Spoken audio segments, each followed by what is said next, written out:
Big T Steak Corner. Hey everybody, Big T here, and today we're going to be looking at one of the more iconic budget graphics cards of 2016, the GTX 1050 Ti. Can you use it in 2020? Should you get it in 2020? Let's take a look.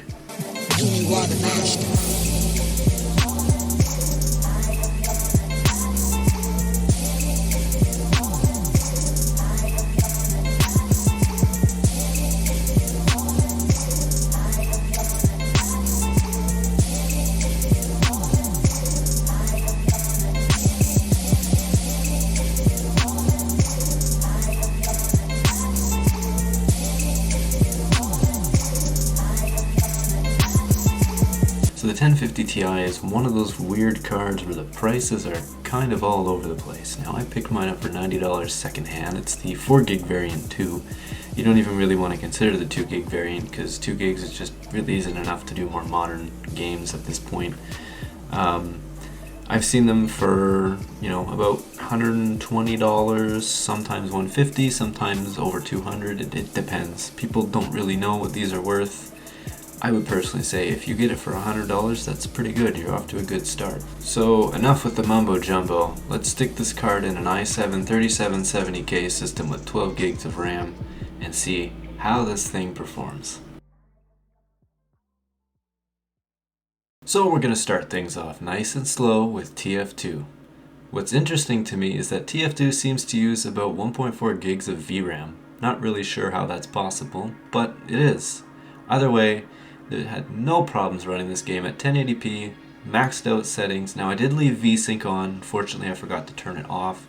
A close friend of mine suggested that I turn it off, and I will for the rest of the games shown, but I forgot for this one. Either way, you get a buttery smooth 60 FPS experience, and to be quite honest, if you weren't getting that, I'd be a little bit concerned.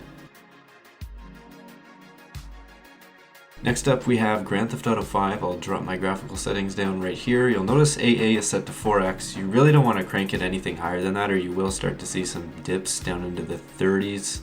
Either way, when you're in busy areas, expect 38 to 40 something FPS, but if you're just kind of wandering around in GTA Online or in a less busy area, you can easily see about 50-60 FPS with these settings, and it looks good and it plays very, very good. So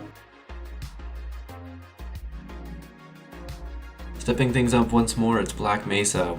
Dropping my graphics settings once again. The game looks and runs amazingly. You'll easily see over about 100 FPS most of the time. It's honestly just a very fun, good looking, playable experience.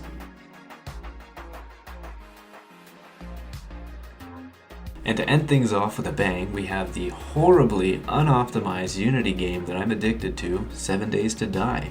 This game is set to the medium settings and it's not the greatest. It's about a 30 FPS experience. I mean, it looks okay and it runs okay, but in certain biomes it starts to tank into the 20s, especially when you're looking at water or when there's a snowstorm, it tanks pretty heavily, unfortunately, but still playable. It's a playable experience, but it makes you kind of want a little bit more. Overall, the 1050 Ti is an awesome little card for 2020, but it's not perfect. There are definitely compromises. Of course, your games will still look pretty decent, but you have to be willing to live with medium or medium-high settings. And don't even think about cranking up anti-aliasing more than 4x because your frames will just plummet severely. But either way, it's low power and it has DirectX 12 support, so it's a pretty good little card. However, being that they're anywhere from like $120 to $200 apparently, I feel like you could get something from the previous generation that, while maybe less efficient and maybe even lacking DirectX 12 support, depends on how far back you're going, it could probably run circles around this card for that same price range. So I guess it really depends. Are you willing to take a gamble and buy an older generation's GPU that might present its own problems or driver issues or whatnot? Or would you rather spend around the same amount for less performance but a more current GPU that's more efficient and still has ongoing driver support? Anyway, thanks for watching and stay tuned for more content.